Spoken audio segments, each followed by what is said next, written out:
राधे राधे, जय माता की। अपने शास्त्रों की माने तो नवरात्रि में हर दिन का अपना अलग अलग महत्व है। चाहे वह माता की जौ की खेती का हो, चाहे वह माता रानी की अखंड जोत का हो, चाहे वह माता रानी की दुर्गा सप्तशती की पुस्तक से पाठ करने का हो। परंतु जो कन्या भोज का जो महत्व है वह इतना ज्यादा है कि अगर हम कन्या भोज नहीं करते तो अपनी नवरात्रि की पूजा संपूर्ण नहीं मानी जाती।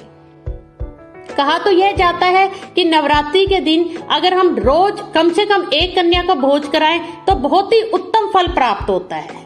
परंतु अगर हम ऐसा नहीं कर सकते तो कम से कम अष्टमी या नवमी तिथि को हमें कन्या भोजन का जरूर पूजन करना चाहिए।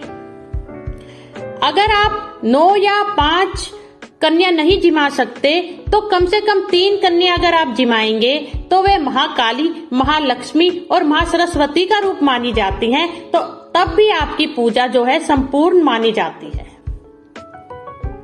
मान्यता है कि 2 वर्ष की कन्या का पूजन करने से दुख और दरिद्रता दूर होती है। 3 वर्ष की कन्या के पूजन से धन धान्य और समृद्धि आती है। 4 वर्ष की कन्या के पूजन से परिवार का कल्याण होता है। 5 वर्ष की कन्या के पूजन से व्यक्ति रोग मुक्त हो जाता है। 6 वर्ष की कन्या के पूजन से विद्या और राजयोग की प्राप्ति होती है। 7 वर्ष की कन्या के पूजन से ऐश्वर्य की प्राप्ति होती है। 8 वर्ष की कन्या के पूजन से वाद विवाद में विजय प्राप्त होती है और 9 वर्ष की कन्या के पूजन से स्त्रियों का नाश और असाध्य कार्य पूर्ण हो जाते हैं। कन्या पूजन विधि क्या है? आप सुबह जल्दी उठकर स्नान कर भगवान गणेश जी और मां महागौरी की पूजन करें। इसके बाद 2 से लेकर 10 साल तक की कन्याओं को भोजन के लिए आमंत्रित करें। साथ में एक छोटे लड़के को भी बुलाएं। सबसे पहले सभी कन्याओं और बालक के पैर धोएं। इसके बाद उन्हें बैठने के लिए आसन दें। फिर उनके माथे पर कुमकुम और अक्षत का टीका लगाएं। फिर कन्याओं के उल्टे हाथ में और लड़के के सीधे हाथ में कलावा बांधें। फिर उनके माथे पर कुमकुम और अक्षत का टीका लगाएं। फिर सभी की आरती उतारें। फिर कन्याओं को भोजन कराएं। इस भोजन में पूड़ी, चना और हलवा जरूर शामिल करना चाहिए। कन्याओं को भोजन कराने के बाद यथाशक्ति उन्हें कुछ न कुछ उपहार दें। अंत में कन्याओं के पैर छूकर उनका आशीर्वाद प्राप्त करें। नवरात्रि में कन्या पूजन की शुरुआत अपने घर से ही करें।